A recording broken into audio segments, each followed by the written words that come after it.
Roberto, Yes. what's going on? Just kicking it at the Reel Cinema Film Extravaganza, something crazy like Reel that. Independent Film That's the Extravaganza. one. That's where we are. Yes.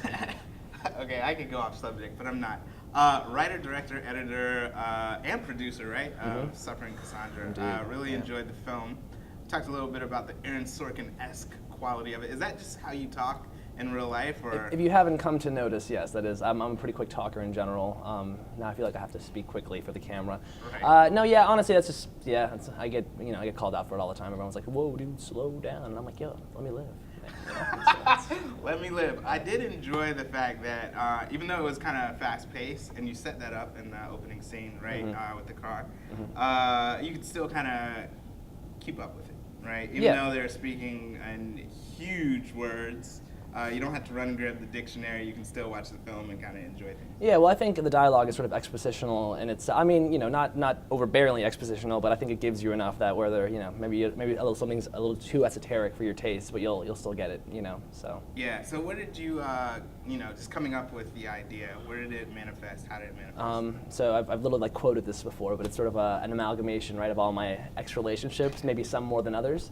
But I mean, it is a fictional story, right, but as I'm sure many other people have been through very similar things, and everyone says that, right, the relatable aspect to it, but truth be told, I went through a very similar thing myself, right? So, yeah, I know, what, surprise, right? But, yeah, I mean, it wasn't as dramatic, we dramatized it to make it what it was, but, yeah, honestly, it's a really personal story for me, and I hope that shows when you watch the movie, Definitely. Yeah. And then, obviously, like, as an independent filmmaker on a shoestring budget, I think it came out really well. I mean, it looks beautiful. It works well, and I mean, even the camera moves and things like that. So, just talk a little bit about that process. Sure. Well, sort of our end goal always was to have like a film that looks like it could be like $100,000 film, right? But obviously made for a fraction of that. So we collectively pooled all of our resources. We had good shooters. I knew people with cameras. I'd been in the scene for a little while. And I sort of made good enough relationships where I could just call people up and like beg and pray that they would actually give me something. And ultimately, it all worked out. We spent about 3 months actually producing the thing and just like calling everyone we knew and pulling any sort of favor that we could.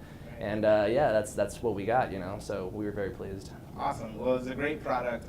Do you have anything else that's coming up, or are you working on anything? Definitely, yeah. So I've got a couple feature scripts that are sort of like ready to get moving. You know what I mean? But right. I think the idea behind these next two is not to just Kickstarter it, because I've done that twice now, and it's a wonderful process.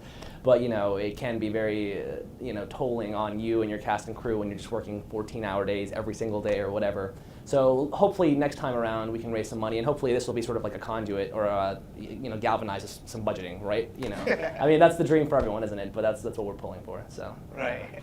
Awesome. Well, thanks for coming on the show. Yeah, man. Cheers. Awesome movie.